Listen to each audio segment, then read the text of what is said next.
What do Whitney Houston, Alicia Keys, Patti Smith, Barry Manilow, Chicago, Santana, Laura Nyro, and Janis Joplin all have in common? They were all discovered and signed by today's very special guest, the legendary Clive Davis. We discuss his unprecedented career running Columbia, Arista, and J Records, how he overcame the creative resistance to his initial signings of Janis Joplin, Blood, Sweat, and Tears, and Chicago, what he always looked for in the talent he signed, how he developed a talent for identifying hit songs, and how he overcame many professional and personal challenges throughout his career. This conversation is truly a masterclass with a legend who has been on the front lines of popular culture for over 50 years. You do not want to miss our in-depth conversation with the one and only Clive Davis. Insiders, are you ready?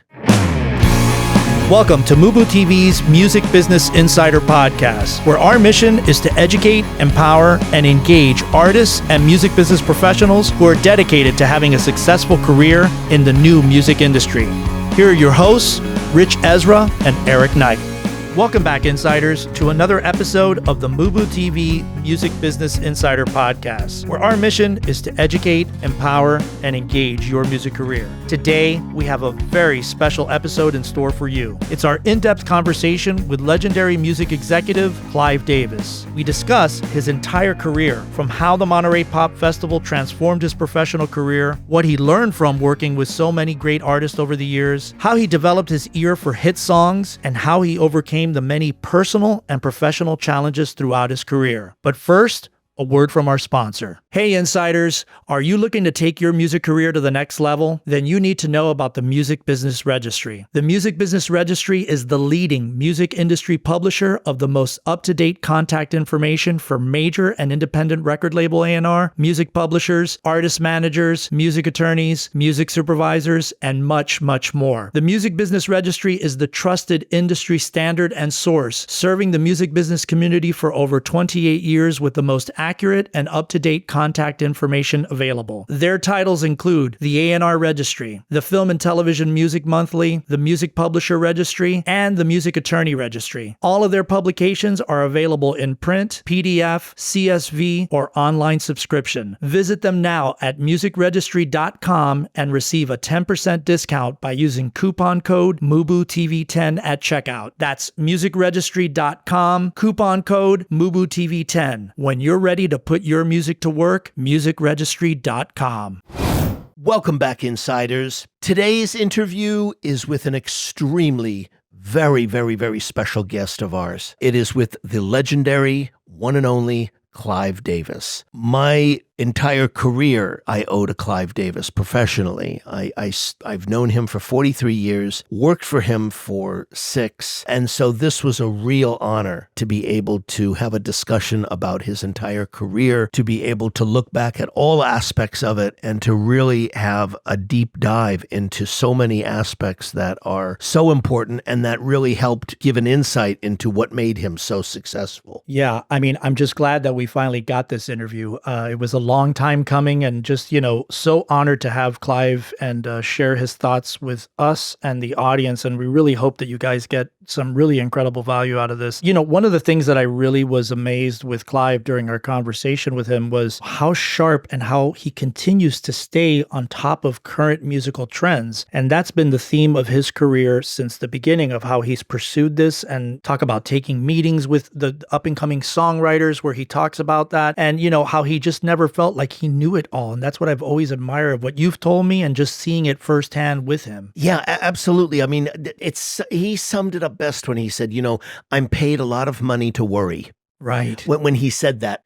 And what I mean by that is that Clive never, ever took anything for granted. Right. Never. He always felt that when songs came on the chart, he would reach out to those writers and say, I want to know what else you have. He always made the first move. He always reached out. He didn't say, I'm Clive Davis, they'll come to me. Right. No, he reached out to them. He was always very, very proactive. And that's one of the things that I think, in terms of what you were just saying, that made his career so distinct, is that he really had a passion and a desire to always keep abreast of what was happening. And I think that's what kept him on top. obviously all these years and continues to do so today. Absolutely, without question, without question. The other thing that I thought was really insightful that he revealed in this interview is him when he talked about knowing what his strengths were and what his strengths aren't and where he needed the help. When he talked about, at Columbia Records, he realized they were not at all in, urban music. Right. They were not into R&B. And how he, rather than try to build that from scratch, would go to people like, Philadelphia International and make those deals.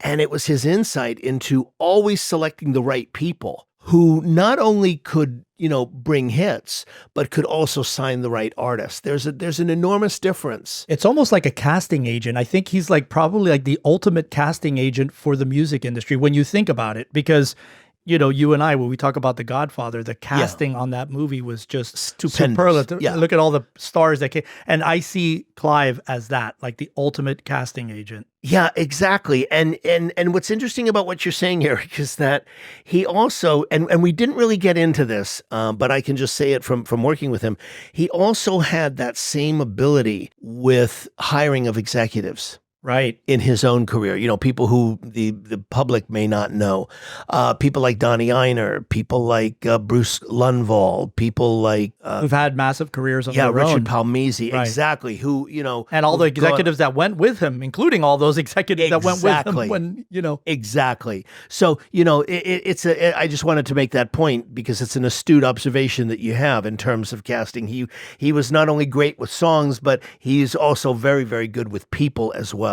With that, insiders, sit back and relax and enjoy our featured conversation with the legendary Clive Davis. Clive, welcome. Very nice to be here. Thank you. Thank you so much. This is really such an honor and a pleasure to do this. I want to go back to the very beginning with you. Both your parents passed away within a year of each other when you were a teenager. And I'm curious, how did this profound loss in your life affect your work ethic and your drive to succeed? My work ethic had been established before they died a year apart.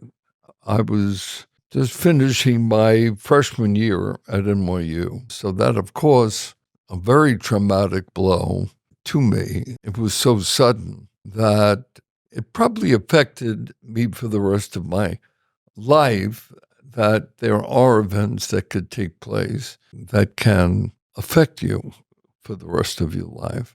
But as far as work ethic, I think my work ethic was affected because after both parents died, because of loans that my father had taken, I had the munificent sum of $4,000 to my name. I went to live from Brooklyn to Bayside, Queens, for the 3 years remaining at NYU.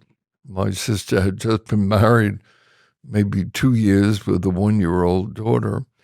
So, of course, I had to have scholarships for NYU and for the Harvard Law School that followed.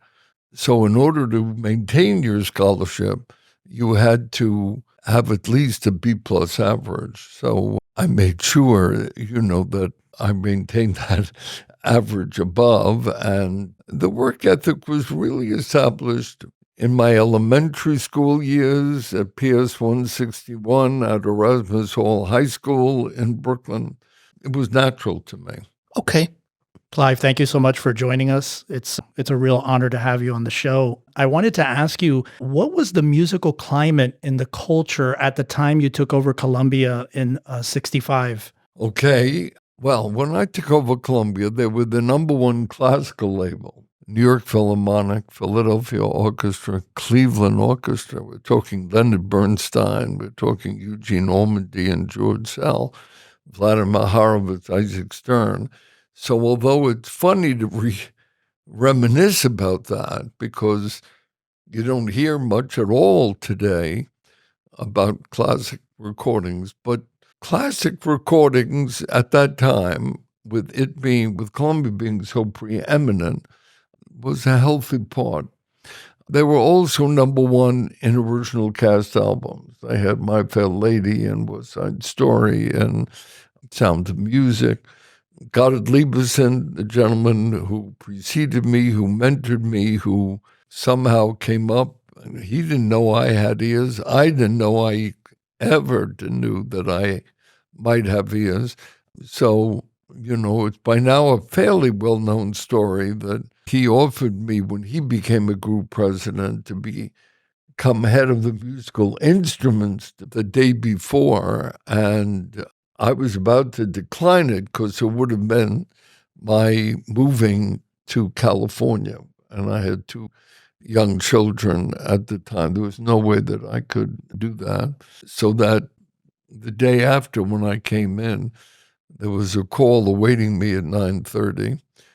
And Goddard said, the executive vice president, Norman Adler, wants to move to La Jolla, so I'll make you the head of Columbia Records. That's the way it happened, word for word. Totally accidental, totally incredible lucky break. Life is affected by breaks, either good or bad. And that was one for the good guys, I must say. Clive, it's interesting. You mentioned Goddard Lieberson, and I'm curious, in your book, you write that he had a unique ability, and he saw a unique ability in you before you saw it yourself. Did you consider him a mentor in your professional career? Yes. I mean, I didn't consider him. I considered him a brilliant executive. Columbia was not number 1 then. It was number 3. So when you're asking the full scope, they did have Bob Dylan, but Bob at that time was really a songwriter. His hits, Mr. Tambourine Man, was done by the Byrds, and Peter, Paul, and Mary. He had not yet emerged as an artist. And they had just, through the efforts of Tom Wilson, had just signed Simon and Garfunkel, but there were no records out of Simon and Garfunkel. They were not in the forefront of rock. I might have had Paul Revere and the Raiders and, some records, but they were middle of the road. They had just signed a few years earlier Barbra Streisand. They had Andy Williams. They had Tony Bennett. So they were very strong, middle of the road, Broadway cast albums, classical music with some representation, but not meaningfully in rock. Clive, and I wanted to ask you, when you became president of Columbia, you wrote in your book, your approach was always listen, watch, and observe. But you knew that music was changing. And what you came to see was that, and I quote, Columbia came to be perceived as not merely indifferent, but hostile to the music that was increasingly defining young America. How did you address this within the label? Well, the reason I might have used the word hostile, is Mitch Miller, the famous Mitch Miller, sing-along. I remember from the Mitch. documentary, yeah. He was head of A&R, and he never thought rock would last. He thought it was ephemeral, it was temporary. He was hostile to rock. Very talented man. Was so instrumental in the careers of Andy Williams and Johnny Mathis and Tony Bennett. But you learn that most A&R people have a specialty, and it doesn't translate to every genre of music. So I would say that the atmosphere was not appreciating that rock would be a revolution, could be a revolution. Clive, among some of the first deals that you made were the signing of Donovan and a new label called Ode Records, which was run by a very successful record producer named Lou Adler. I'm curious, what was it about Adler that gave you the confidence to do a label deal? Because that's distinct from signing an artist. Tell us your thinking on that. Well, Lou Adler was probably the most brilliant pop producer of his day. I mean, Mamas and Papas, I could stay there. I mean, he did all the records with the Mamas and Papas and Johnny Rivers. I mean, he was really probably the number 1 pop producer of that era. So I'm very careful with label deals. I'm very proud of the label deals that have been part of my life. Yes, we're going to talk about those. And so I did that. And sure enough, the first record that he gave me, which helped change my life, if you will, that sounds very dramatic, but it's true, was a record by an artist called Scott McKenzie with an unforgettable title. If you're going to San Francisco, be sure to wear flowers in your hair. And I was totally unaware of the revolution socially, culturally, that was taking place in Haight-Ashbury and Northern California. So I got the invitation to go to the Monterey Pop Festival from Lou Adler and his lawyer, Abe Summer, who was very close to me. And I went with my wife thinking that this will be fun. You know, we'll see Simon and Garfunkel, we'll see the Mamas and Papas. What could be more fun than seeing those incredible artists? And little did I know that there would be unknown artists playing in the afternoon. You were there with nowhere else to go. And I came with my khaki pants and a tennis sweater in the midst of scarves and ladies and girls wearing gowns and flowers in your hair and scarves. So I was the freaky looking one. I mean, I was very much out of place, costume, clothes-wise. But, you know, there was that day that Big Brother and the holding company was announced, and out came Janis Joplin, someone I've never seen anyone like since. We're talking, the year was 1967, and she was the greatest white soul sister singer ever. It was breathtaking, and, you know, I got those tingles up and down my spine.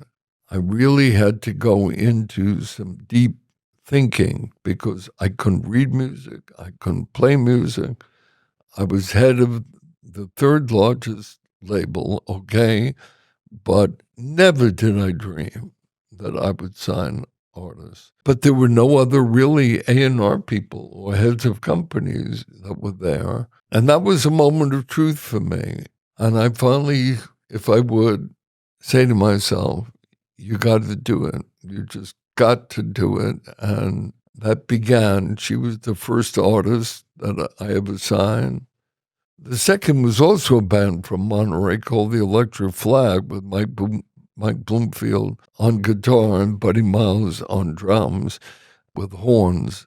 Terrific group. They never became as big as the group I would see 2 weeks after Monterey, but I was now attuned to the change of music and the revolution that was quietly taking place, the amplification of the guitar, the electric guitar, and I was seeing Blood, Sweat, and Tears at the Village Vanguard in Manhattan, and so I did sign them and quietly prepared for the marketing campaign that would herald the next revolution, which would be rock. So that did change my life forever. Absolutely, it did. I'm curious, as you're speaking, I'm wondering, how difficult was it to get those initial artists that you signed to trust you and to sign with you, as perhaps they may have viewed you as the establishment or the man? Was there any kind of resistance or trust issue that you had to build with them in order to get them to sign with Columbia Records at that time? It's a good question. I don't know if there was resistance because these were unique artists. And there wasn't any label particularly associated with them. There were certainly boutique labels with a great cachet. Elektra comes to mind, A&M comes to mind. But I had to buy Janis's Big Brother's contract. When you signed an artist in those days, it's amazing when you look back at it. You signed them for $10,000. So Wow. It was not a great amount of money or risk-taking in business terms. But in the case of Joplin, I had to buy her contract from Mainstream Records for $200,000. So that was a little bit, certainly I was on the line for a risk. She eventually paid for half of it, and Columbia paid for half without ability to recoup that. But those years, that event clearly was my epiphany and just an incredible, influential event in my life. And speaking of, with Janis Joplin, keeping with that, did you have a lot of creative resistance within Columbia over your initial A&R signings, like with Donovan and Janis and Electric Flag, Laura Nyro, Chicago Santana? I mean, was there a lot of resistance initially? I started hiring executives. You don't assign an A&R executive who was successful with Jerry Vale and Steve Lawrence and Edie Gourmet to do Joplin. So that, I'm sure that I was a lawyer, I had no credentials, there was clearly strong skepticism, and certainly among those that were not reared or versed in this new kind of music. But I did hire new A&R people. I did hire new product management people and press people and marketing people whose background would be very much consistent with this kind of music. So it was forging a brand new territory, and they all exploded. I mean, that's what gave me the confidence to continue doing it, because all the artists that you mentioned broke. I mean, Santana, Oh You Come Avant, Black Magic Woman, Evil Waves, Blood, Sweat, and Tears. I mean, their first album did well with Al Kooper. Their second album went multi-platinums. So that, the impact was so strong and the success was so immediate and repeated, I was the most amazed of all. I'm not saying it to be, just humble about it. I was shocked that it was exploding left and right like this, but it certainly gave me the confidence to just trust my instinct. And so I did, and, I had the common sense to know when the controversial issue of R&B came up, because Columbia was non-existent, really, in the R&B field. And promotion blamed A&R, and A&R blamed promotion. I knew it's always in the creative area. And so I said, there's no one at the label, and I could not do it. You got to know what you can do yourself, and you got to know when you need expertise elsewhere. And so I looked to Kenny Gamble and Leon Huff, and they were forming Philadelphia International Records, and I made my second label deal, and that was with them as a preface to later years with LaFace Records and Badboy Records. But Philadelphia International with the OJs and Teddy Pendergrass, Harold Melvin, and the Blue Notes, me and Mrs. Jones. I hope these are all records that you all know of, because they're classics. And of a sudden, overnight, we became a powerful force in R&B. I do want to talk about that, because, we have questions that we're going to be asking you about those other labels. So I don't want to sort of, go into that now. But I know from conversations with you in the past, this is a very distinct area, and it's not one that people all have expertise in. A&R and signing artists is one set of standards. Signing label deals, which are 100 times more expensive, require a different kind of criteria and a different kind of thought process. And, I learned from you that just because somebody is a hit songwriter or has lots of hits, labels rush to give them label deals, and it doesn't always work, because I learned from you that there's a distinction between being able to identify great talent and the ability to know exactly the kind of records that you need to make. And you have pointed out over the years the kinds of many situations where people have come to you and said, Clive, I want a label deal. Very successful producers. And you've said no, and you've said yes to the people who didn't have track records in doing this. Gamble and Huff had never signed all these artists. They'd had hit records with artists who already had deals.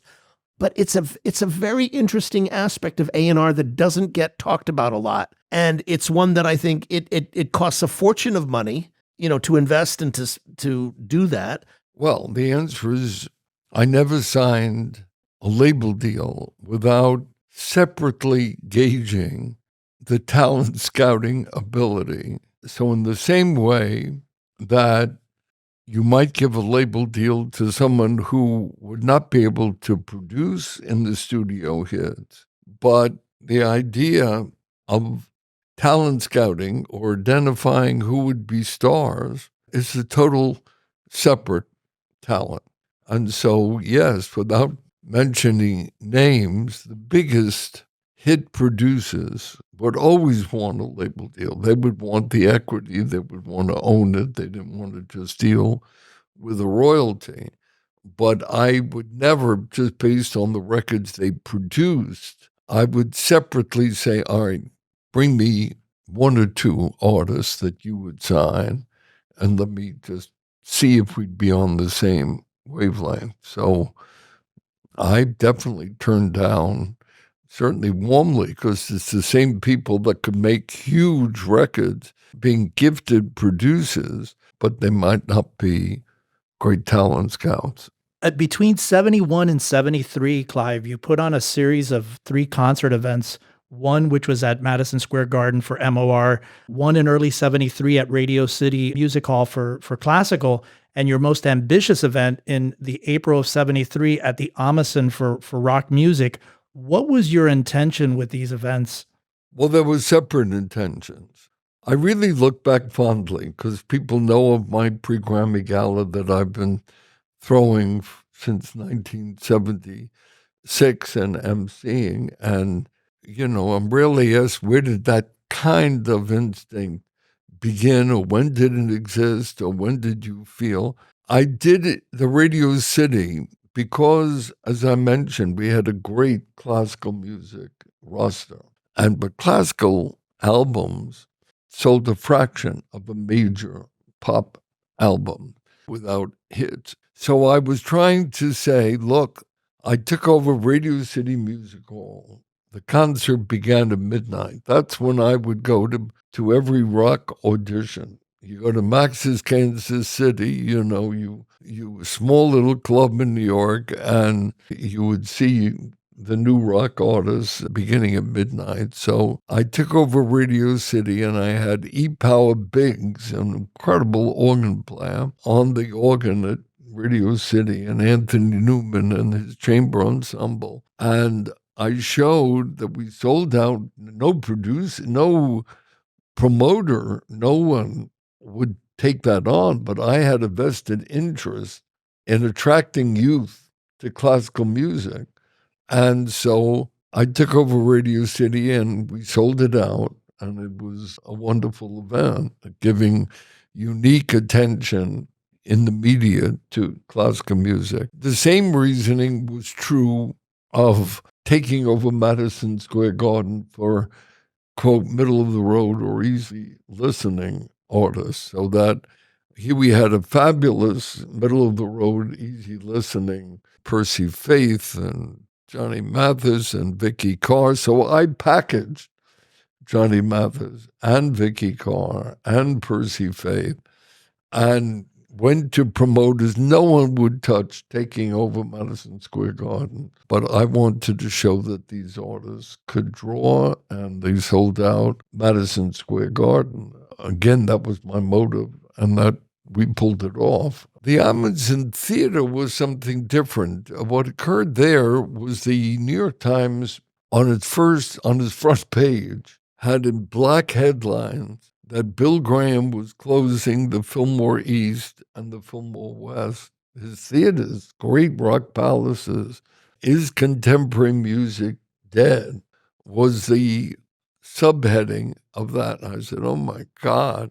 And we do have to face that often. Is music dying? Is contemporary music? And so I took over the Amazon Theater 7 consecutive nights and just mixed Johnny Mathis with Bruce Springsteen. I knew Riders of the Purple stage with Dr. Hook and Anthony Newman. I mixed and matched rock with MOR, middle-of-the-road music, and classical, and we sold it out for 7 consecutive nights to show the incredible vitality. And it's something that always remains in my memory because with John Hammond, we signed Bruce Springsteen. And we had only seen Bruce, small little clubs, and he just stood there. You know, when he sang, and those lyrics were penetrating and fabulous and distinctive. And I was in the rehearsal of Bruce coming out to rehearse at the Amundsen Theater, which had a stage almost as large as Radio City Music Hall. And I'm listening to Bruce sing, and I said, you know, you got to tread easy and carefully when you deal with creativity. You don't, you know, you're still the suit, you're still the executive behind. And so I remember, though, going up there and saying, Bruce, is there anything in your repertoire that you feel comfortable? So that, and I took his hand and we walked from one side of the stage to the other. I said, because you're getting diminished by this huge stage and you're just standing there. And just a vivid memory that I share with Bruce, because when I founded, or right as I was founding Arista Records, so we were not going to be working together, I got a call from John Landau, and he said, you know, Bruce, before he comes out with his third album, is playing the Bottom Line, 500-seat club that stood for rock in Greenwich Village in New York. He would love you to come down. And I did. I actually brought Lou Reed with me. So I come in. The only word is amazed, because Bruce had this incredible band behind him, known in the future as the E Street Band. He didn't just jump up and down. He jumped on almost every table. I mean, I could not believe my eyes. You know, you sign an artist, sometimes they're what they were and they break because of it. And sometimes they grow inexplicably or unexpectedly as a benefit of that signing. And he was exhilarating. I mean, my jaw was literally dropped. I mean, I could not believe this was the same performing. Still. He transformed, yeah. Totally transformational. And the show ended, and I just said, Lou, give me 2 minutes. I'm going backstage. And the stage is a small dressing room right in the front. So I go up to the front, and there was Bruce alone in this dressing room. And I walked in, and he got a big smile on his face, and he leaned in and said, Clive, did I move around enough for you tonight? And something I'll never forget. Wow. That's a great story. Did I move around? He remembered. I want to ask you, when you left Columbia in 1973, you wrote your first book, Clive, Inside the Record Business, before starting Arista. And I'm just curious, did you ever consider doing anything else outside of the record business at that time when you left Columbia? Or was it always going to be music for you? Well, the answer, I'll just repeat those words you just said. It was always going to be music. In that interim period, Columbia went from the number 3 label to the number 1 label. And the success with all the rock artists and then Earth, Wind, and Fire added to that list, and R&B music with Philadelphia International. And, of course, still a mainstay was Andy Williams and Streisand. I mean, but we were the number 1 label. Amazing. And don't forget, I was fired. And I think that maybe that's the reason that my documentary, which is called Clive Davis, the soundtrack of our lives, is still as prominent as it is on Netflix, because it's not a story of just up, up, and up. No one's life goes up, up, and up. And it was very painful. I had been let go because CBS couldn't afford to. There was someone that was stealing money in the company, and to get a lower criminal sentence, he said that there was, in the record industry, payola, and it existed everywhere, including Colombia. And there was a new president there for 6 months. The lawyers advised, cut your ties with the record division, and summarily. And I was dismissed. And it was a very painful year and a half that I wrote the first book that I wrote, Inside the Record Business. So the documentary graphically shows a check a year and a half later I got from Columbia for $1 million for the mail order rights of this brand new company that I had just formed, Arista. The check doesn't make the wound go away or the painful period or the wrong articles on the subject, but part of life is resiliency to overcome obstacles. And if you're in the business for many decades, there'll be a few times for everybody that you have to reach deep down to be resilient and overcome the obstacles. So no, I never thought of leaving the music business. I knew that vindication and the truth would be evident. And I got this great offer from no relationship, Columbia Pictures, to start a brand new company, which I named as Arista, getting renewed prominence right now because of Barbara Streisand's book that just came out, where she bragged about being in Arista, because if you got an average of 90 or over in all the metropolitan high schools, you would be a member of Arista, which meant first class and exclusive club. The Arista Society. So I thought that would be a good name for the company, and it was and is. You know what I find so interesting, Clive, is that you've always been very clear about what you've wanted to do, regardless of a far better paycheck. Have you always had that level of certainty about your work?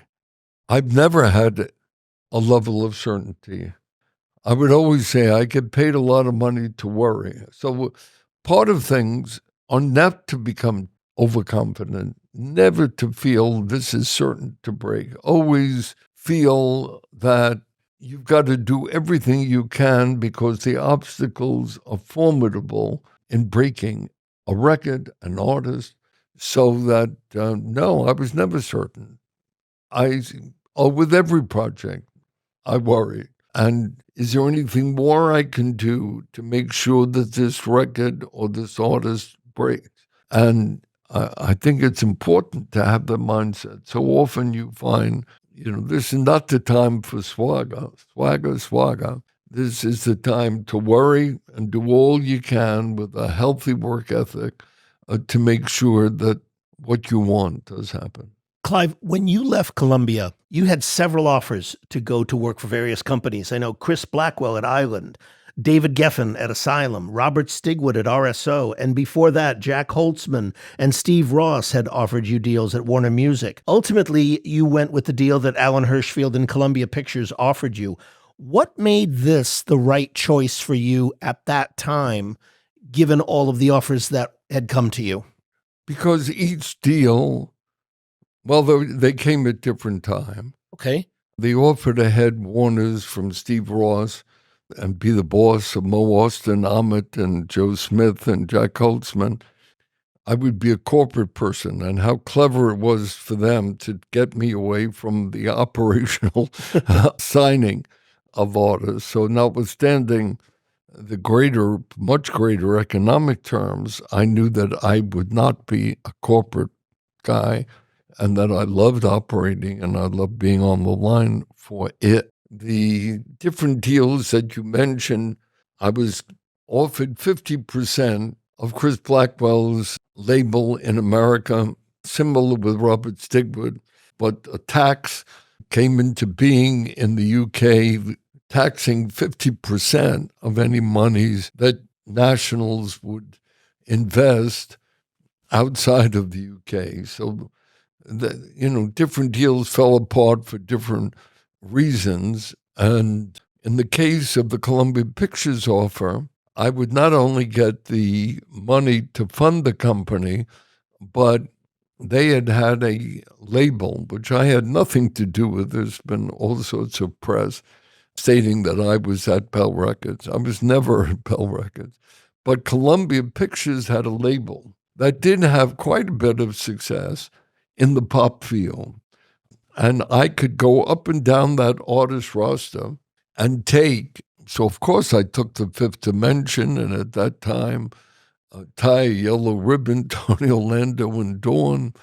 But I went up and down the roster, and I auditioned Barry Manilow, who had one album out that didn't sell. He was relatively unknown, but he was opening for Dionne Warwick at Central Park, and I went to see him. And I didn't know whether he wrote or didn't write, but he was a great entertainer. So this has been a lifelong subject that exists to this day with Barry and with me, because he never thought he was anything more than a writer, and he couldn't believe that I was going to sign him based on his performance. But here we are, almost 50 years later, and he's still selling out a Las Vegas residence, and just read that he has 14 shows at the London Palladium coming up, and a Christmas special. So it's so yes, I didn't want to start from scratch. And the idea that I could have records coming out as I was looking for new artists, I did. They were very pop, very much different from the artists that I had signed at Columbia, but rocket chains.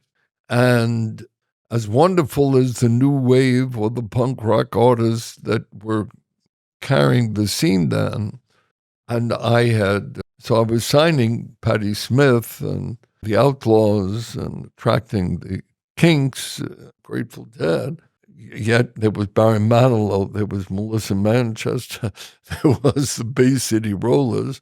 I never knew what it was like to be a boutique label. I mean, there were wonderful boutique labels. I mean, Elektra was always a fabulous, a certain standard, a cachet and what have you. But having started as the head of Columbia and with the diversity within the label as we built it, because I had great respect for Barbra Streisand, incredible. She, with Aretha and Whitney, the three greatest singers, female of all time. I knew that in my DNA there would not be just a boutique label. I want to ask you, Clive, on a personal and emotional level, did you feel, given the, extremely unjust circumstances that you left Columbia on, that you had something to prove with the formation of Arista? Oh, without question. Yes. There was tremendous speculation. This guy was a lawyer. He had Columbia. Now, I knew I was signing artists for $10,000 or $15,000, which is what we might have signed Blood, Sweat or Santana. It was never that I was using major labels' monies to outbid anybody, so that to the outside world, could he start a record company from scratch? And so I knew I had something to prove, and I very much felt it, and that I could start a label from scratch. And so that, yes, very much part of my emotional makeup was, yes, I've got a lot to prove, and I'm going to work tirelessly to do so. You had built Columbia creatively to be active in all forms of music. Was that your vision for Arista when you launched the label? It was my exact vision. I mean, I wanted us, as I mentioned, I got the Bell Records that made an immediate entry of the pop field, but, I was so grateful to the Grateful Dead for coming. I mean, I'll never forget, I had met the Grateful Dead when I was head of Columbia, and they had asked 3 people to come to their conference room in San Francisco, and they had a theory, Jerry Garcia, Bobby Weir, etc. And I remember going to their conference room. And they said, look, we are unhappy with the number of albums we sell. You put tickets on sale in New York and Madison Square Garden. We could probably sell out a month. I mean, they go in a minute. You just have to announce. An album comes out, and a fraction of those are sold. So we have a theory, and what we're going to do is that we are going to form our own company, and we're going to sell albums of Good Humor ice cream trucks all over America. And we'll announce that we have a new album, and our fans are legion. I mean, they come from all over just to see us. And I said, you're going to be making a huge error. I said, you're not going to have radio promotion. You're going to have the biggest credit and collection problems. And there are artists that are incredible live, but it doesn't translate to album purchases. So I don't think the benefit, Warner's is a very good company. They're not obscuring or forgetting. I think you can be making a serious blunder. And the meeting ended. I was not persuasive. They went ahead and they did try to do what they wanted to do. And maybe 2 to 3 years after I formed Arista, I got a call from their lawyer, a gentleman named Hal Kant, and he called me up and he said, look, we know that most of your records right now are pop. And we know that we're going to be one of the few rock records. But based on the history that you had at Columbia, and based upon your frankness, the candor, and everything that you said at that conference has come true, the Grateful Dead wants to sign with you in Arista. I'll never forget that. And Dead, with the Kings, with Patti Smith, of course, and the others, Graham Parker, Lou Reed, etc., we built a very respectable rock roster to accompany the pop artists that we had. Hey, Insiders, we hope that you've been enjoying our featured interview. Stay tuned because we've got so much more value coming your way. But before we dive back in, a word from our sponsor. So, hey, Rich, tell me a little bit about the Music Business Registry. Well, what we are, Music Business Registry is the leading contact directory. We publish all of the most current, accurate, and up-to-date contact information for the music industry. We do directories for A&R. We do directories for music publishers. We do directories for film and television music. We do directories of artist managers, and we do directories of music attorneys. And we also sell other publications too, like the Indie Bible series, the YouTube Bible series, the Indie Spotify Bible series, and other things as well. That's what we're about. So if I wanted to find out, let's say, the music supervisor for American Horror Story, I can kind of go into the Film and TV monthly and find the information that I need there? Well, we don't list specific shows. If you know who the music supervisor is, and you can find that out on IMDb, then you can find their contact information. And we have that in our Film and Television Music Monthly. Absolutely, yes. That's great. And I hear that we have a discount right now. If you go to musicregistry.com and use coupon code MUBUTV10 at checkout, you'll receive 10% off your first order. That's absolutely correct. Yeah, we offer that to all of the MUBUTV insiders. So insiders, check out musicregistry.com and use MUBUTV10 as your coupon code. I wanted to ask you, Clive, did you make a conscious choice to focus on a different type of artistic direction, A&R-wise, when you formed Arista? The answer is yes. I was hungry to be a major label.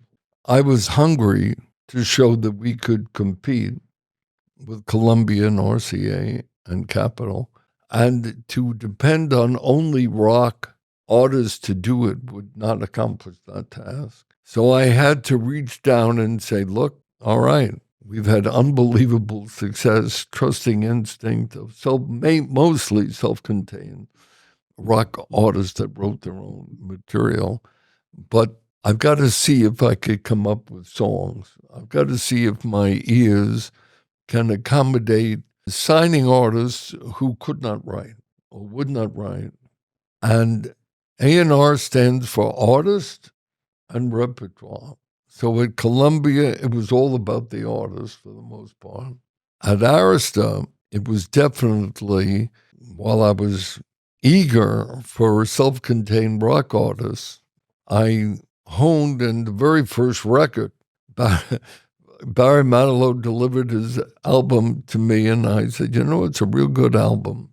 I said, but you don't have hits. I said, we're gonna have to go to the outside. He was shocked. To this day, he was shocked. And I said, but you must have a hit. The album will not sell anything.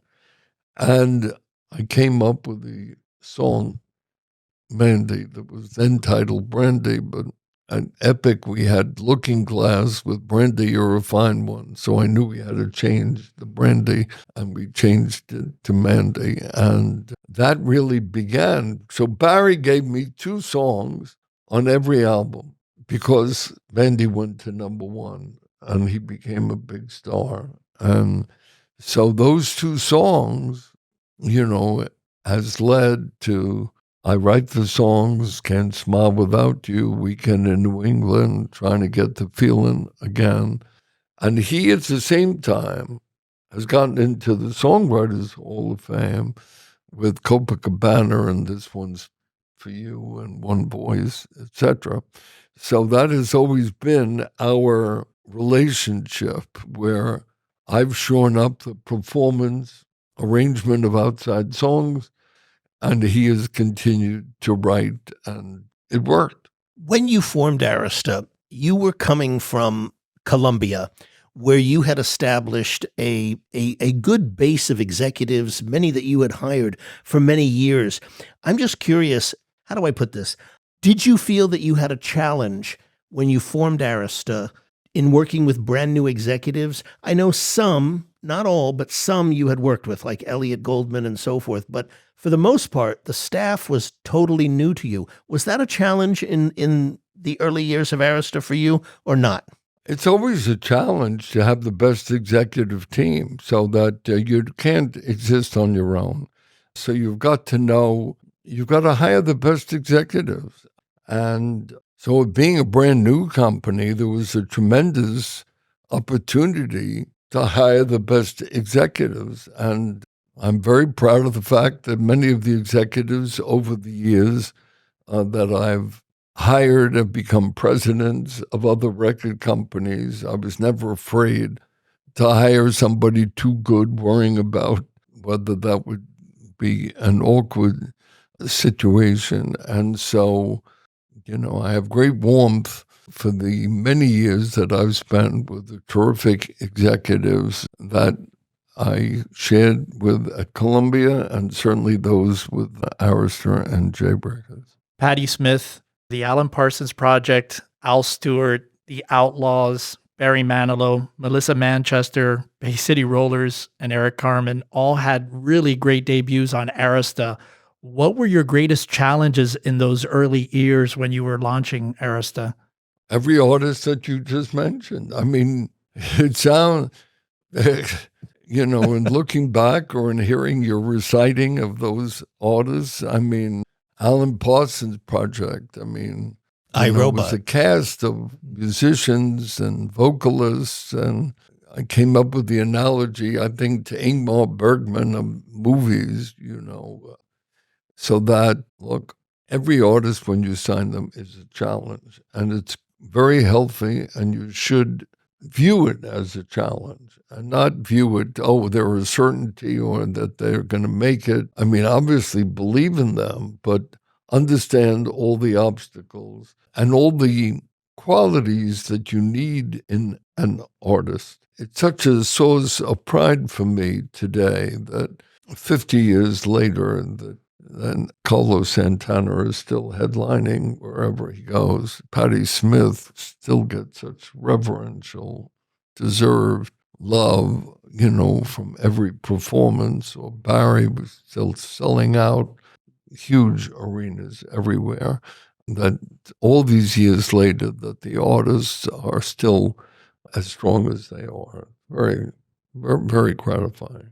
Clive, I want to talk now about Whitney Houston.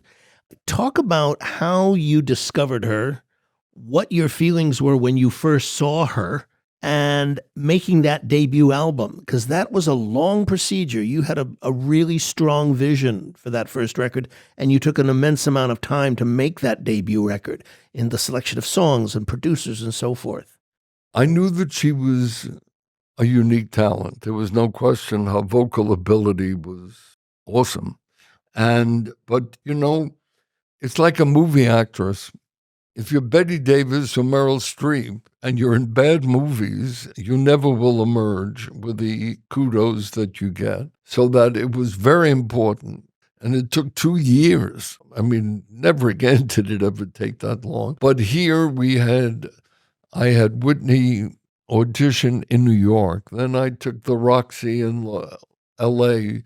to just sing for songwriters, putting together, whether it be Ray Parker Jr. or Kashif or others, that Michael Massa, that we would get the best material. So it took 2 years to come up with that great material that launched her. It was not just debuting or introducing a great new artist, but she had hit after hit after hit, to the point that we ended up with breaking the all-time record. We had 7 consecutive number 1 singles. And I would tell her, I'd say, this is so rare. I hope you understand that this is so unique. I mean, I've got to make sure that your attitude, that you're constantly asking, are you pinching yourself? From that day on, forever in our relationship, she'd whisper in my ear, I'm pinching myself. And because it was so unique and was so special.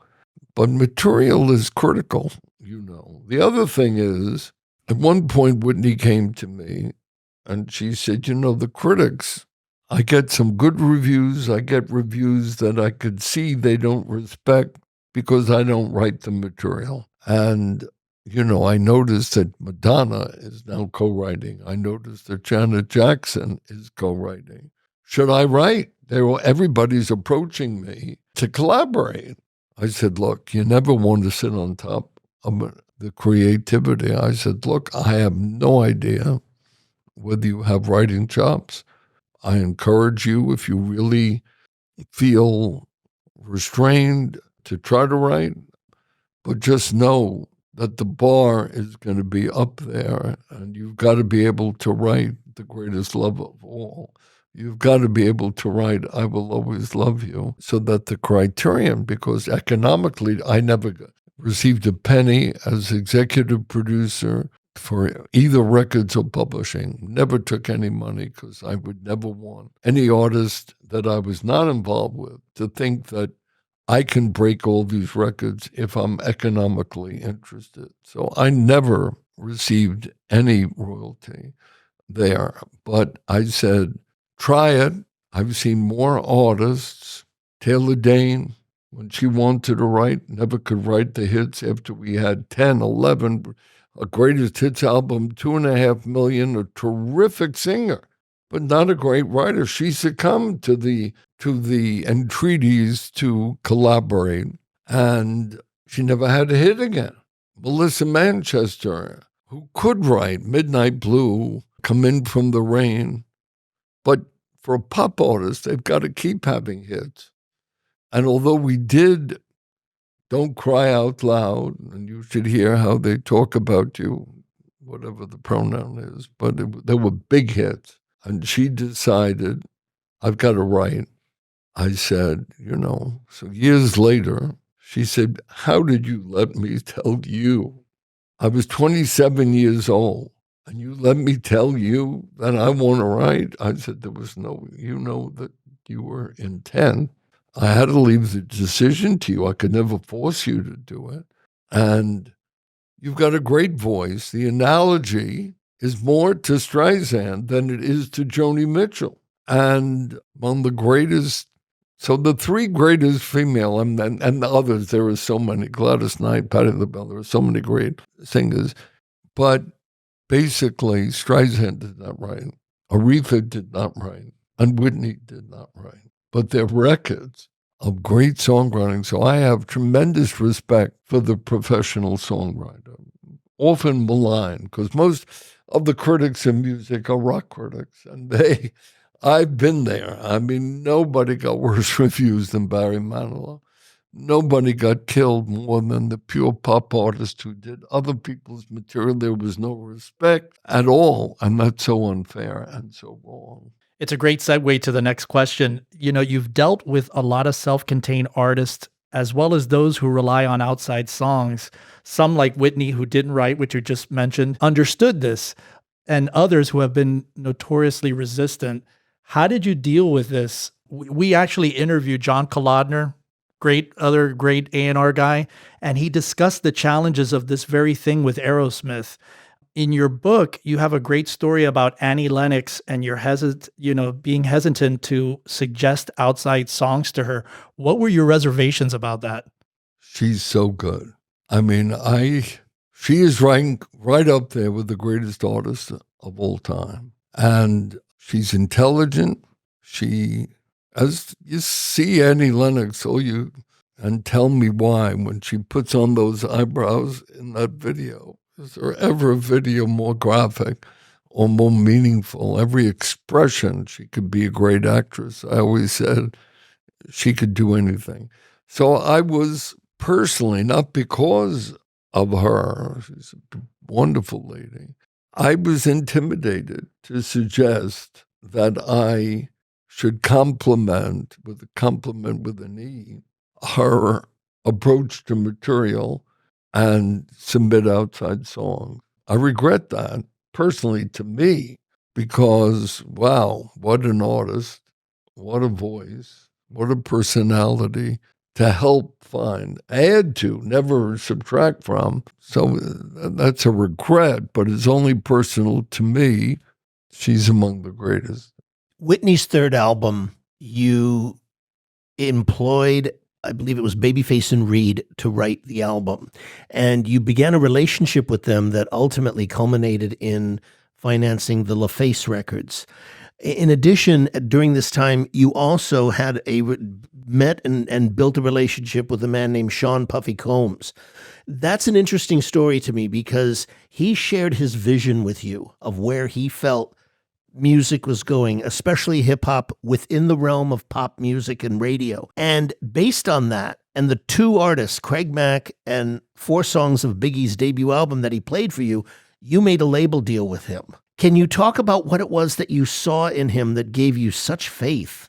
Yeah, please understand that he was maybe 21. Exactly, yes. I left young. That part of it out. He had been an executive at Uptown Records with the great Andre Harrell. But he was not Puffy Combs. I mean, it was just, he did do a few concerts. He was a little touch of controversy. Yes. Was attached to him, but he was incredibly articulate. I was skeptical that Top 40 would embrace hip hop, and he articulately felt that it should. And it will, and he wants to be there with his label to do it. And I said to him, look, you've got to play me records. You've got to show me. I can't take your word for it. I mean, it's a little alien to what, certainly it was tremendously alien to what Top 40 was at the time. And he played me Flavor in Your Ear by Craig Mack, and he played me 4 cuts from the Biggie album. And I said, I'm going to take a chance and bet on you.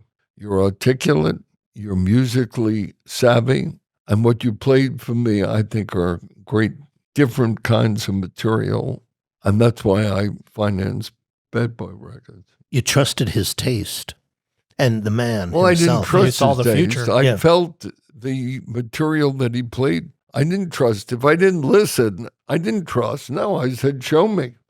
I wasn't trusting. You don't finance a label on trust. But he played me cards that delivered, and I bet on him. I wanted to ask you, in the early 90s, you ended up forming Arista in Nashville and selected the great Tim Dubois to run it. This is a 3-parter. Why country, why then, and why Tim Dubois? I ask because in this situation, you would have had to completely trust his A&R instincts. The word trust comes on again. In this case, it's accurate. When you hire somebody to run a label of yours, well, it is a three-part question. Number one, I enjoyed going to Nashville when I was head of Columbia. I so enjoyed my relationship with Billy Sherrill, a great A&R man, Tammy Wynette and George Jones and Ray Price, and I would say most of all, Johnny Cash. And I was very helpful for both artists, Bob Dylan and Johnny Cash, had such respect for each other that their connection I facilitated, which Johnny never forgot. So knowing at Columbia, apart from rock and R&B through Philadelphia International, that Nashville exploded. And I love going to a town that lived, ate, and breathed music the way that Nashville does, and is. So I said, look, as Arista, I don't want to buy companies and pay them multiple. So many of these braggadocio of market share is based upon companies that were bought. And that's a separate talent and deserves respect. But I like to do it from the beginning and not have to pay a multiple. So that all these areas I financed and built, I knew that hip-hop was not going to be my forte. Yes, I'll forever be indebted to Gil Scott-Heron and how unique a rap artist he was, but that's not what I did. And with L.A. Reid and Babyface's consent, because they were blue-collar R&B, and the success of LaFace with Usher, with Pink, Tony Braxton, Outkast, etc., TLC, yeah, was very unique. But we all knew, the three of us, that hip-hop was going to be important. Never to the extent that Puffy was able to persuade me, but it would be important. It became dominant. But with Babyface and L.A. Reid's consent, I did sign Badboy. I certainly had to get their consent. And and so the idea was, do I buy a country label or do I start a country label? And I decided to start a country label. And I asked the lawyer, Joel Katz, give me 5 people to interview who could head my label, and I'm going to go to Nashville. I'll interview all 5 of them, and we'll see where we go from there. And I did. And among the 5 that I met was Tim Dubois. He was a great songwriter. He was a wise man. He was a leader man with, I thought, a very good ear. And so there I trusted my instinct that he could lead, and he led beautifully. So, Clive, one of the lesser known facts about the formation of J was that all 18 of the senior executives from Arista joined you at J. That must have meant the world to you emotionally. That remains my biggest career achievement. The press was, first of all, was all wrong. Probably, I had just come off an incredible year where Santana's Supernatural went through the roof, won 8 Grammys. We broke the record. We went multi-platinum all over the world. My Love Was Your Love, Whitney's first studio album in 8 years, went through the roof. And so it was never a question that BMG thought I was too old. Within the BMG, Bertelsmann, it's fascinating. Every head of Bertelsmann, when there was 60, had to leave the company and become a consultant at most. And also, I, by that time, had a contract that gave me a healthy participation in the profits.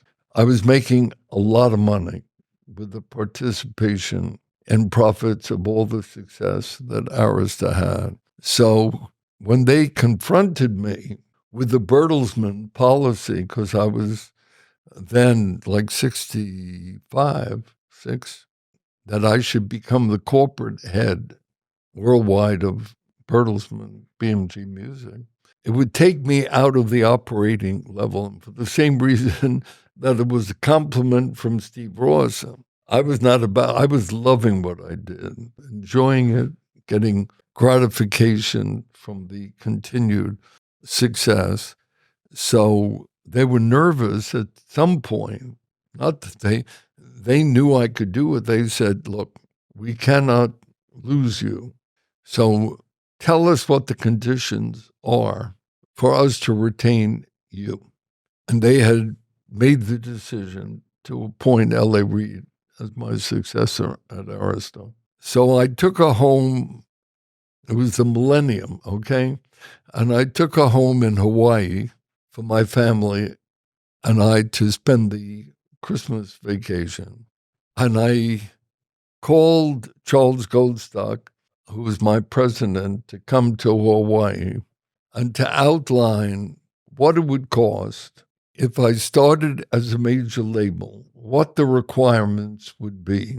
For one, how much money would we need to have a full promotion staff, full A&R staff, full product management staff, and the ability to hire anyone from Columbia from Arista that we would want, as long as we don't offer them any more money than they're currently making. And obviously, Arista could tear up their contract and offer them whatever they wanted. I wanted 5 platinum or multi-platinum artists to be a part. I'm not starting from scratch. And in pricing it out in Hawaii, with my son Fred Davis there, with my son Doug Davis there, and with Charles, okay? He said, you're going to have, and knowing that the previous well-financed, the greatest previous well-financed company was Innisco, which was funded for $32 million. I'll never forget, we were at a lunch meeting on Maui, and Charles says, I priced it all out. I said, what is it? He said, we're going to have to ask them for $150 million. Wow. I gulped. And especially reading papers, did they think he was too, they never thought I was too old or anything of the like. But so I came with those conditions. I said, I need $150 million. I can hire any executive from Arista as long as I don't offer them any more than they're making. And I need 5 platinum. Oh, plus a new artist that had not, any new artist who was in the studio and not having released a record yet. And they said yes. So all these stories that you might have read or anyone might have read, that there was never any question of the profitability of the great profits Arista was making of the success. The only thing I couldn't do was obviously get Whitney or Barry Manilow or Kenny G, which was fine with me. I understood that. And so I approached the 18 senior, the entire A&R staff, Keith Naftali, Harsh Gorelli, Peter Edge, the chief lawyer, business affairs, Julie Swidler, the product managers, press.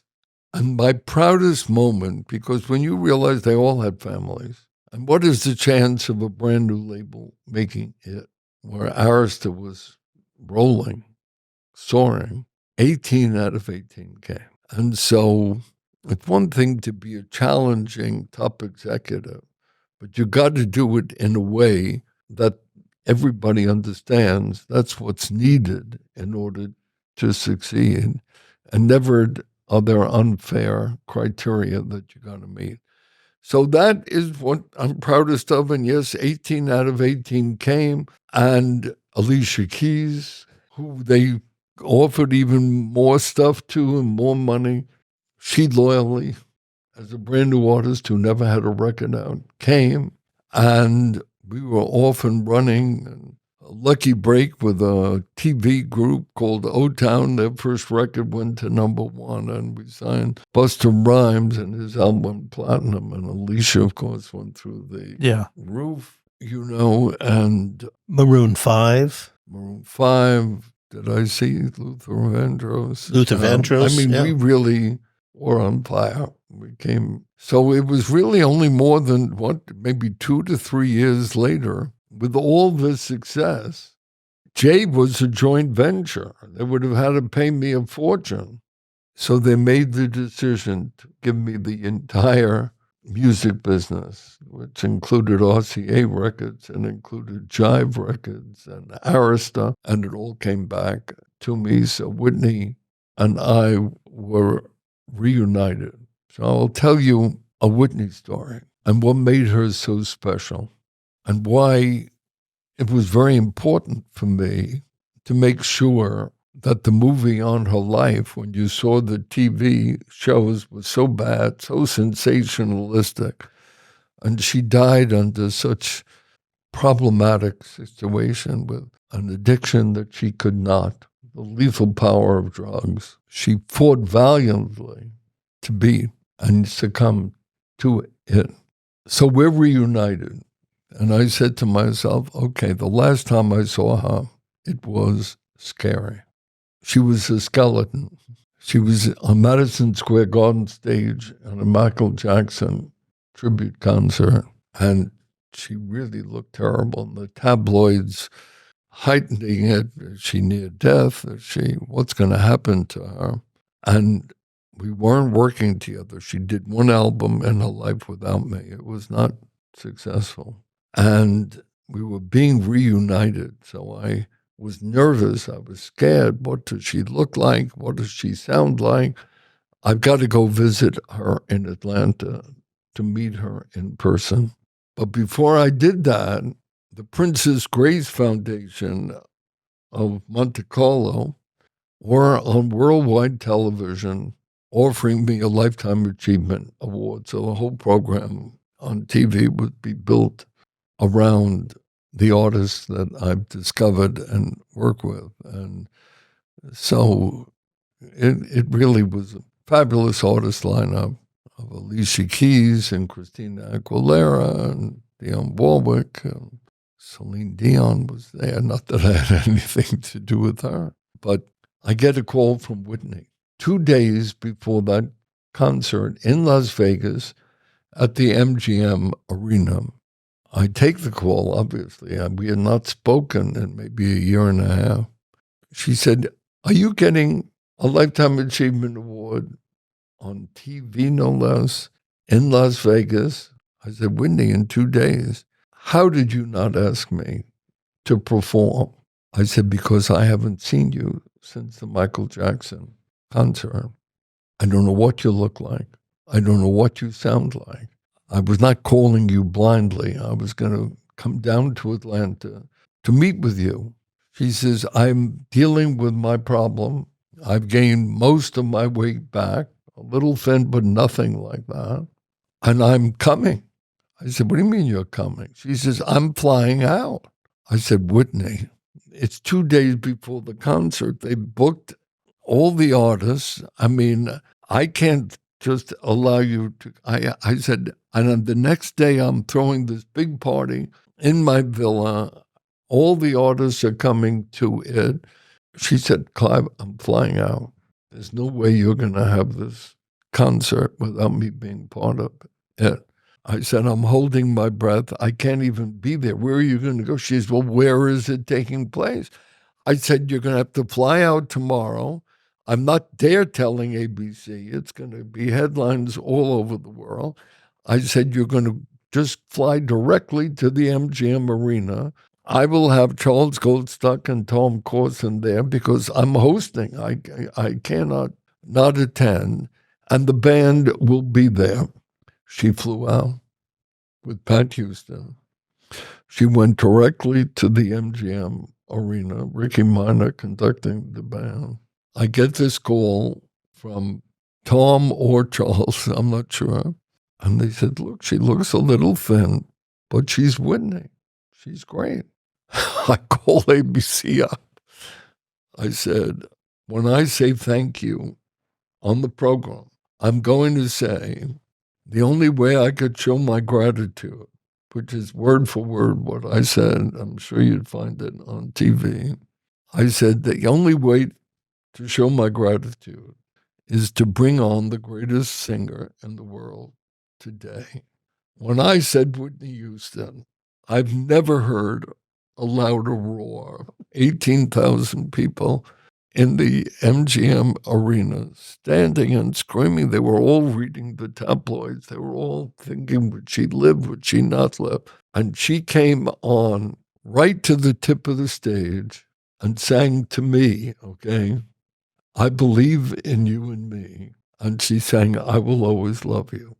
It's a moment I will never forget. It shows her heart, her gratitude, her loyalty, and the special person that she was, far greater dimension than merely the depiction of someone who lost her struggle to the lethal power of drugs. I want to ask you about your book and your documentary. There's a process that you go through in reflecting on your life that deeply. And in your case, you did it twice. You wrote the book, which took you a long time, and then you had a documentary made.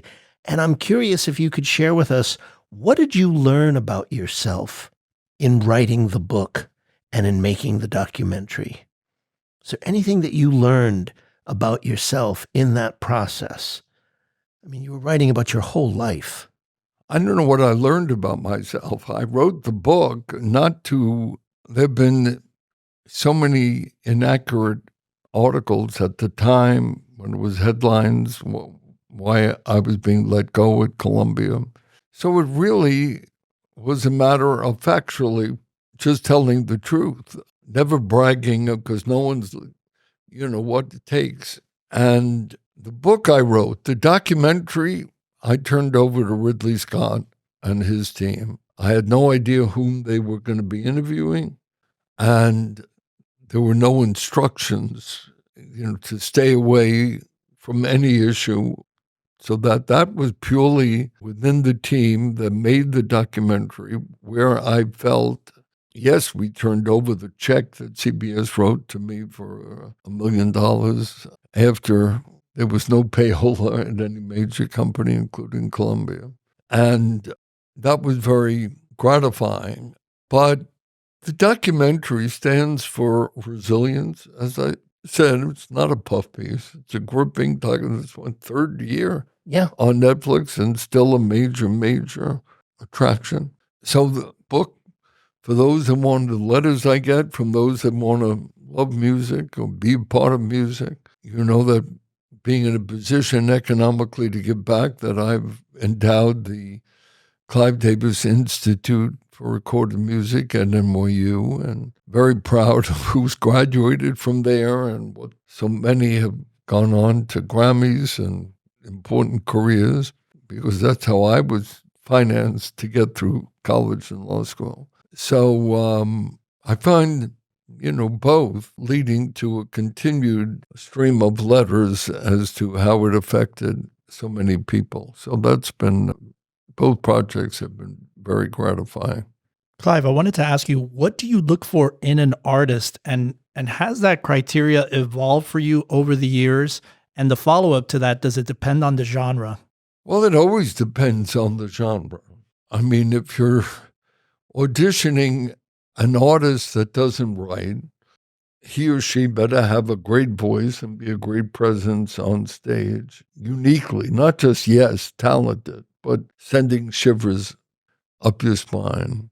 If it's a singer-songwriter, if it be a folk singer, if it be you're listening for uniqueness of writing, they don't have to be the greatest performer in the world. I just had a particular thrill in the last week or 2 weeks, maybe week.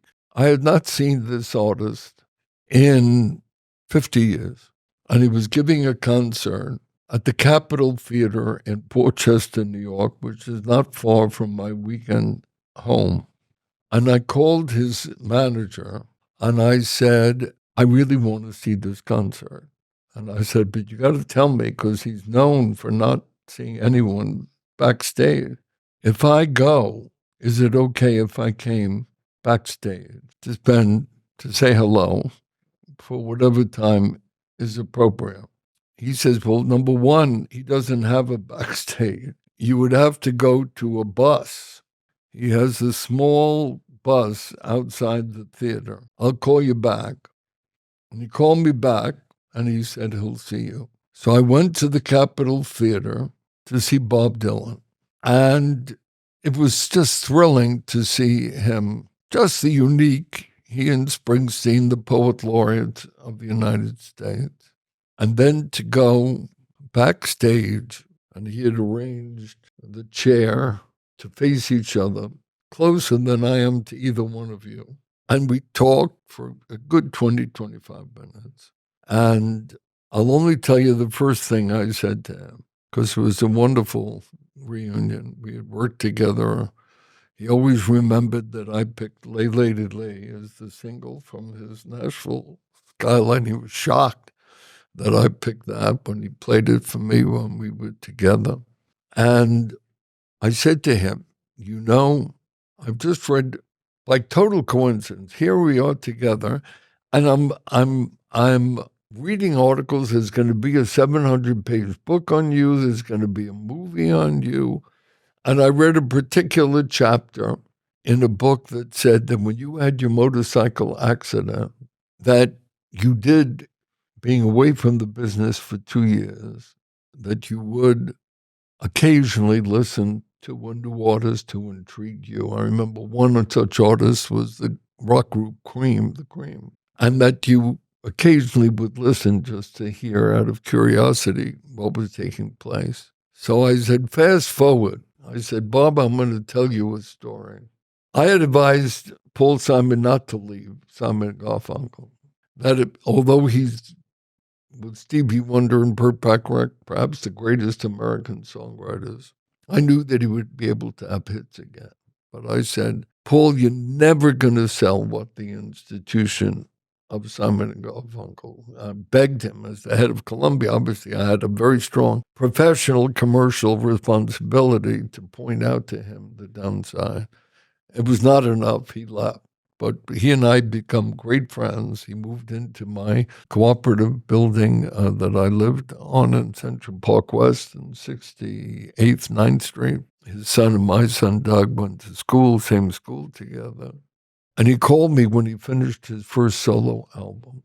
I went into the studio. I listened. I was thrilled because he was still the great songwriter. He had hits there. He had fabulous songs. I left feeling very good. It was 5:30 in the afternoon.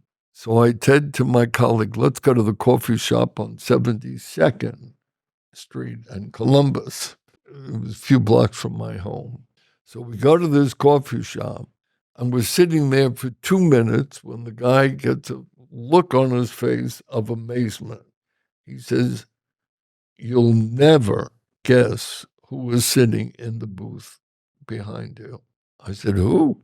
He whispered, John Lennon and Yoko Ono. I said, really? I know it was the period where he had disappeared. He had left the Beatles. They were in Asia and Japan or China or both.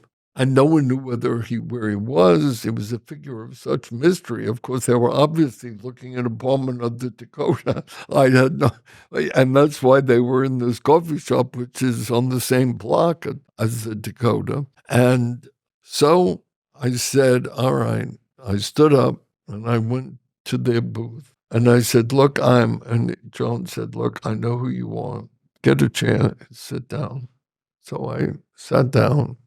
I said, I wish I had seen you yesterday because I just came from hearing Paul. I know you're going to do a solo album. I know that you can't leave music. I know that you're going to do it. I just heard Paul Simon's first album since he broke up with Simon and Garfunkel. What a thrill it would have been if I could have listened to it with you. And he, smiled or nodded. I said, let me ask you one question. When you were away for the 2-year period, that's why it was relevant to the Bob Dylan conversation. So I'm telling Dylan the story. I said, when you were away Did you listen to the radio? Did you listen to any new music? Just to see what was going on. Was there any curiosity? He said, absolutely not. He said, I never listened to. I said, I'm really shocked. Really, he said. I said, I'm so surprised that you would just not be curious to hear. And he leaned in and said something to me that I have not forgotten and that I'm sharing with you today, just a week after I shared it with Bob Dylan. And he leaned into the table and said, Clive, do you think Picasso goes to the studios to see what's being painted before he puts a brush in his hand? And that answered the question, and amazing. And so that's what began this great reunion with Dylan. Wow, what a wonderful story. That's a great one. I want to ask you a question. As someone who's seen the rise and the fall of many artists, what are the most important non-creative qualities do you feel to maintaining longevity and relevance for artists in the music industry? People always talk about the creative ones of uniqueness and great writing talent and vocals and performance. But, I've heard you speak over the years of the non-creative qualities and how important those are. Character, work ethic, grit, drive, personality. That's the kinds of things that I'm asking about, the non-creative qualities that successful artists have. It's hard to answer this particular question because I'm not an expert in the non-creative qualities of artists that I deal with. Certainly work ethic for them to continue reestablishing their ability has to be there, because if they decide to retire, they retire. But creativity is the essence. When you see Carlos Santana today, you see the guitar god that would make any top guitar list in history. When you see Bruce Springsteen today, you see someone who is just incomparable into his continuing creativity, his riveting performance ability. Billy Joel around the world, breaking, we all know how many times he sold out Madison Square Garden. But it's also the endurance of their hits, whether they wrote them or not. But they're unique and special well into their 70s right now. Barry is 80. I just saw him in person. He's as strong as 80 as I've ever seen him. Uniquely, there's no one like Joni Mitchell, whether she's on stage or whether she's beginning to do some performance. Her uniqueness, her intelligence, her creativity is so unique and special. So it's those artists, I just saw Patti Smith perform. There's nobody like her in person. I mean, people have the power, boy. Yeah. I mean, anyway, they remain unique because of their unique abilities, expertise, creativity. I want to ask you, Clive, can you discuss the importance of reading and keeping informed for future music business professionals out there and why this is so important? This is something that Rich has always told me about you.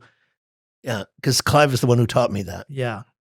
I don't know any different. I read, first of all, you want to stay current. You want to be curious. You want to, so that fortunately, I go into Sony and they wonderfully publish every day articles on the music business, on music, on creativity, and wherever it appears, whether it's in the New Yorker, whether it's in the Daily Mail, whatever it might be. And so I just had dinner with Alicia and I, before we went together to see her Broadway show before it opens. She came down. I take her home in Miami for 2 or 3 of the winter months in Miami, and she came down with her kids. And as she said at a milestone birthday of mine recently, she said, this guy's on top of everything that's happening more than as much as me or more. You want to be current, but in order to converse, you don't want to be a vestige, a person of history, who is out of it. You really want to, so that, I keep current. I think every executive should. It's an enduring love of music and the music business, so that I don't just tell stories from the past. I did today because you're asking me questions, but we can certainly discuss SZA and Doja Cat, and I could see whether for my Grammy party, whether I'll have Noah Khan or which artist I would like to help me celebrate. So I think it's very important to keep up with the times. Clive, you are legendary in your A&R skills. You have worked in A&R for your entire career. You have built A&R teams. And, a lot of people that I know, they want to get into A&R. What, in your opinion, are the strongest things that an A&R person needs? What makes a great A&R executive? What are the specific qualities that make a great A&R executive? Well, one would have to be a love of music and an awareness of what is going on and what would be important for the future, so that, if it's a writer who is self-contained, you've got to know whether he or she is writing hit songs or not. If you don't know what a hit song is, if you haven't really mastered the ability to know what a hit song is, and you'd be shocked how many people don't. So that for years, when I hired A&R people, I required them to play for me 3, 4, or 5 examples of songs from older albums that, if arranged differently, could be a hit song, to gauge whether they really, because everybody can talk a good game, and just because you're knowledgeable, it doesn't mean that you could be an A&R person. Clive, we cannot thank you enough for doing this. I don't have words to express my gratitude to you, truly. You are a man who I feel I owe my career to. You have given me so much in terms of my professional career. I can't thank you enough on a personal level. We can't thank you enough for taking the time to do this. I am extremely enjoyed it, and I see the research that went into it, and I applaud you for the good questions, and thank you. Thank you. Thank you from the bottom of my heart. Thank you. Well, Eric, I mean, what is there to say? Yeah. That was really, really huge thrill for both of us, I'm sure. Yeah. I mean, so many things to discuss here, so many things to go over. I guess, when we started the interview, I mean, one of the things I thought was most fascinating was that, unlike so many people on our show, this is not a man who ever, from a childhood on, was a musician or had a desire to have a career in the music business. It just kind of happenstance. Exactly. Yeah. And just the way that happened, he came into it through law and discovered this talent that he did not know he had. And we got to stress too, for those who haven't watched the documentary, you've got to go watch the documentary that was on Netflix, and I think it's still on Netflix at the time of this taping. I mean, it's an unbelievable story. It's called, Clive, the Soundtrack of Our Lives. Which is part of the book. Yeah. Yeah, exactly. Which is, a companion to the book. Read his book. Finding your calling in life. Right. When you thought you were on a different path, right? And what a rich, rewarding, and exciting life he led. It's the classic fork on the road. Which way do you go? And he just, it's just crazy to me. It's just absolutely crazy. Absolutely, and again, so many of the things that stood out to me. I was, I knew the story, but at the same time, when you asked him about, when he took over Columbia Records, how they were sort of known, and he talks about it in the book, about being literally openly hostile to contemporary music of that time. It was like classical based kind of, and the music, and Mitch Miller, it talks about it in the documentary that we're referring to, and how he thought that it was just a flash in the pan. And to me, Clive was part of that tsunami that came. I mean, he was part of the change that came in popular music, and how music started becoming the main part of the culture. Absolutely. That was the beginning of that. Janis Joplin, Santana, I mean, on and on and on, Earth, Wind, and Fire, all these bands that just were so influential. And seminal to the growth and the building of Columbia Records to become a powerhouse in the music industry that, Sony remains today. And the staple of that are a lot of these artists that, he signed and worked with in that era. Absolutely. And I thought, one of the things that struck me was just early on, the obstacles that Clive has had to face in his life, losing both his parents in back-to-back succession at such an early age, that would kind of, that can either go one way or the other for you. Yeah. And he decided to persevere and thrive from that. And so I thought that was one of the things that really struck me about his story.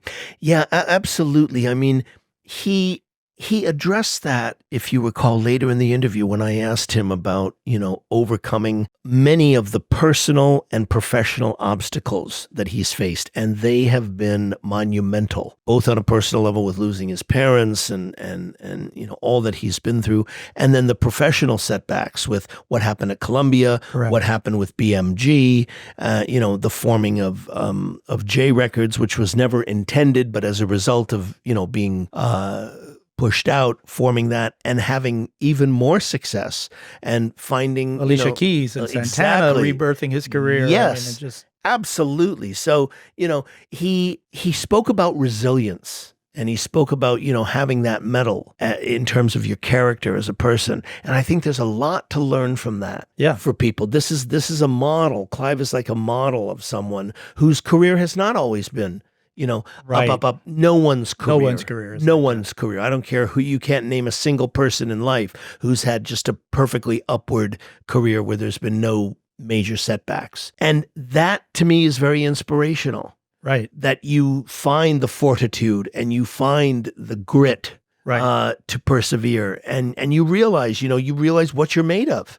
Yeah, they talk about people that are the GOAT. You talk about Tom Brady. You talk about, Michael Jordan. To me, Clive Davis is the GOAT of the music industry. We may never see any other person come like that ever again. Absolutely, without question. Yeah. And, one of the other things that I think is, how he structured his deals. We talked about a couple of the deals that happened when he formed Jay and Philadelphia International, and even the deal that he did with Tim Dubois over at Arista Nashville. Yeah, forming, a country label at a time when, he wasn't in that music. Right. And interestingly, this goes back to my point about of what selecting of people. Right. Is that, he had to, in that case, because, we got into that whole thing of trust. He did have to trust that, I think Tim he went in there and interviewed 3 people, and Tim was one of those and people. Tim was one of them, and he made the right choice because this was somebody whose taste and opinions on artists he was going to have to completely trust. He wasn't going to be able to creatively oversee that. Right, because he didn't have that expertise, which is going back to what you're saying. Yeah, that, you're not an expert in everything, and you have to sometimes pull from other people to get that expertise.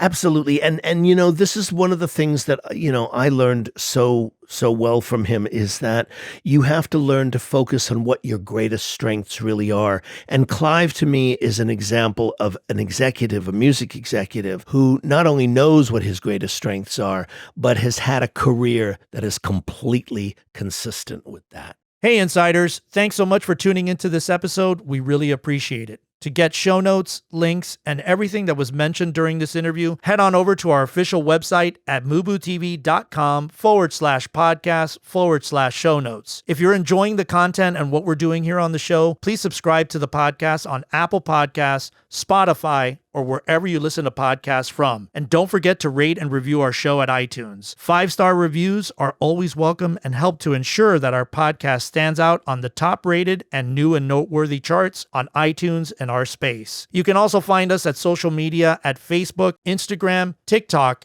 and Twitter X, all ending with the handle MUBUTV, which is spelled MUBUTV. Don't forget to catch our flagship show, the MUBUTV Music Business Insider video series, airing every week on YouTube at youtube.com/MUBUTV. This show was produced and created by Rich Ezra and Eric Knight. Theme music by Disciples of Babylon, and be sure to tune in next week for another episode of the MUBUTV Music Business Insider Podcast.